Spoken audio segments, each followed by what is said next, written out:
If I read right, there was only a few hours between you being told that you were cast as Superman and then the world finding out. So I was curious if that was the case, if you could describe those few hours to me. Like how do you deal with those few hours before you know your life is about to change? It was all very surreal, and life didn't change immediately afterwards. It was those sort of, it felt like life was about to change, and it was that moment of going, okay, these are the last 3 hours of just privacy and being normal, and it feels like secret, like, and you're hiding from something. And then it was announced, and you go, okay, well, nothing? Yeah, now, sort of the door hasn't been knocked down. There's not 1,000 people standing outside. Right. It's only recently that things have started to really change, and a lot of people after the commercials have come out, and people come up to me and say hi, can I grab a photo and stuff.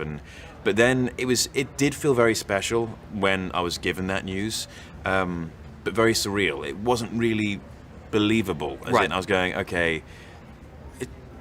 I just got told I'm Superman. It doesn't make much sense. You can't really compute that. Right. No one ever tells me that. I can't imagine. This must be weird for you. It must be like looking in a mirror, right? It is. Yeah, strange. like a blonde it's a strange mirror. Exactly. Exactly.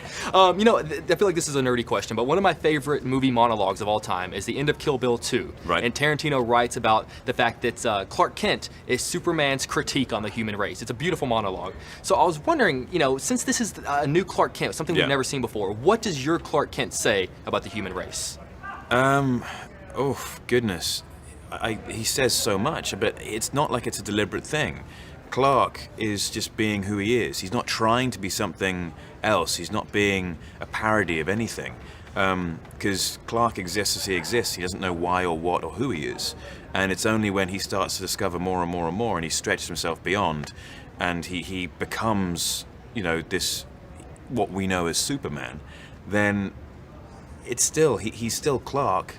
He's still Cal, and he's still Superman when he's got the blue suit on and he's running around doing his stuff. But none of them are a different person. Right. It's just one of them doesn't want to be seen or noticed, and the other one doesn't mind.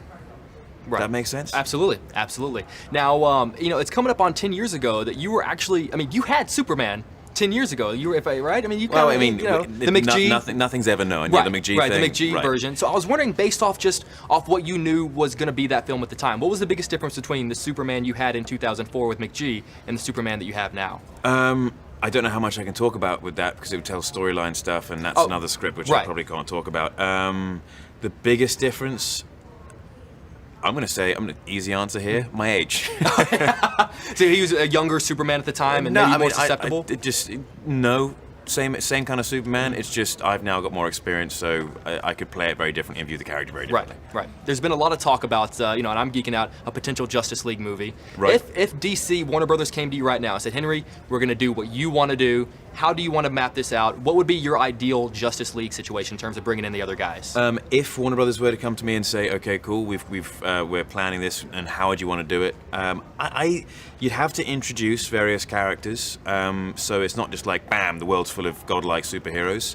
You'd have to find them and introduce them through various movies, and then bring them all together with a major threat that happens.